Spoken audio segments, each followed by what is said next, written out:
Hey guys, so I just wanna share this two reasonable accessories na binili ko sa ating ADV 160. So shoutout sa lahat ng naka-ADV 160. So syempre, nabili natin to sa Shopee. Salamat Shopee!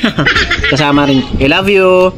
Kasama na rin syempre sa accessories na binili natin, yung cover ng remote natin. Anyways, ito yung dalawang accessories na binili natin. Reasonable siya dahil kailangan talaga, sa palagay ko ay kakailanganin talaga ng motor natin for additional safety, especially kapag nakapark tayo. So yung isa, ito una ay yung lever. Yung pinili natin na lever is syempre yung CNC, black lang, at saka para minimalist pa rin, may konting pula. Adjustable din to, yan. At saka yung mga tornilyo niya ay stainless, yan. Yan o, ito yung isa.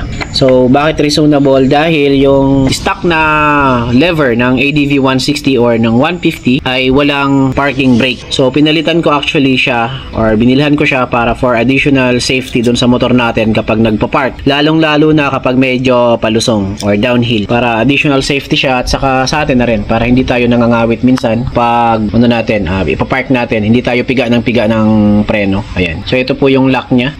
Medyo madilim kasi gabi na eh. So yung quality nito is CNC. So yung presyo nito ay tingnan nyo na lang po sa Shopee. Madali nyo naman itong ma-recognize.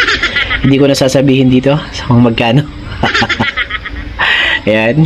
Tapos syempre pangalawa ay ito. May mga in-order pa tayo actually sa na accessories, kaya lang ito lang muna yung dumating. Narinig ni Mrs. Hindi, may in-order pa nga ako doon, mga for safety. Ano-ano daw. Hindi. Ito naman, extension to. Mudguard. Extension to, fender extension. So, yung brand niya ay SEC. Ayan, for ADV 150. Pero, fit naman daw to sa ADV 160. Malalaman natin kung fit na fit nga siya. So, ayan. 400 yung price dito. Naka-discount pala ako nito. Hindi, extension. Kakailanganin din natin to kasi para dagdag protection na anti-tetano. Hindi, anti-lapok, anti-putik din. Para maiwasan yung sobrang talsik ng putik dun sa ilalim. Yan ako nagsasalita eh.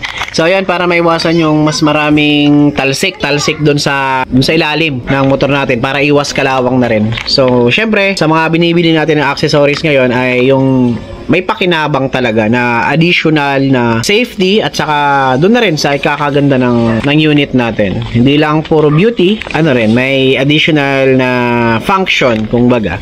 So, kakabit ko na lang to. Hindi ko na siguro papakita kasi mukhang madali lang naman tong ikabit. Pero kung may question kayo, if ever, kapag gusto niyo magpalit nito, ay feel free to comment na lang.